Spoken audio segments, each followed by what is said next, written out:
মধ্যপ্রাচ্যের অস্থিরতার মধ্যেই হঠাৎ করেই পাম্পে তেলের জন্য লম্বা লাইন। আতঙ্কে বেশি তেল মজুত করছেন অনেকেই। আর এই পরিস্থিতি সামাল দিতে এবার কড়াকড়ি আরোপ করেছে সরকার। এখন থেকে রসিদ ছাড়া মিলবে না জ্বালানি তেল। নির্দিষ্ট পরিমাণের বেশি তেল নিতে পারবেন না কেউ। যানবাহনে তেল বিক্রির সর্বোচ্চ সীমা নির্ধারণ করে দিয়েছে বিপিসি।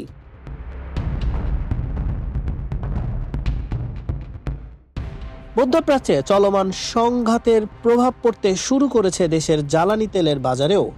ঢাকাসহ দেশের বিভিন্ন ফিলিং স্টেশনে হঠাৎ ভিড় বাড়ায় নতুন নির্দেশনা জারি করেছে বাংলাদেশ পেট্রোলিয়াম কর্পোরেশন বিপিসি।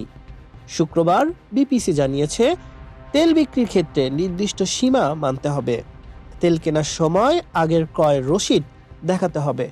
নতুন নিয়ম অনুযায়ী একটি মোটরসাইকেল দিনে সর্বোচ্চ 2 লিটার পেট্রোল বা অকটেন নিতে পারবে। ব্যক্তিগত গাড়ি পাবে 10 লিটার জ্বালানি। মাইক্রোবাসের জন্য বরাদ্দ হয়েছে 20 থেকে 25 লিটার তেল।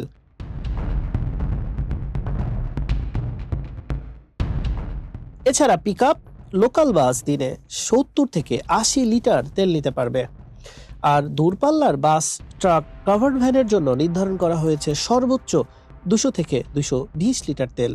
বিপিসি জানিয়েছে, দেশের প্রায় 95% জ্বালানি তেল বিদেশ থেকে আমদানি করতে হয়। বৈশ্বিক সংকটের কারণে সরবরাহে বিলম্বের আশঙ্কা তৈরি হওয়ায় বাজারে আতঙ্ক ছড়িয়ে পড়েছে।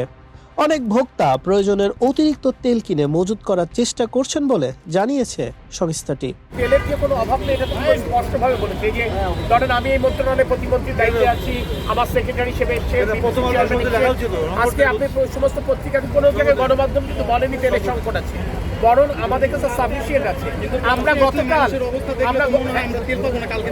এইটাই তো পাম্পওয়ালারা যারা কেউ অসাধু এই কাজটা করেছে, আমরা এটা দেখছি।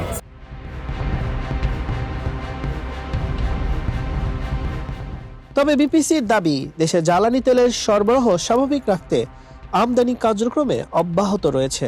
নিয়মিতভাবে চালান দেশে আসছে এবং ডিপোগুলোতেও রেল ওয়াগন ও ট্যাঙ্কারের মাধ্যমে তেল সরবরাহ করা হচ্ছে। খুব শিগগিরই দেশে পর্যাপ্ত বাফার স্টক তৈরি হলে বাজারের এই অস্থিরতা কমে আসবে বলে আশা প্রকাশ করেছে বিপিসি। হাসান শাহরিয়ার, মানবকণ্ঠ।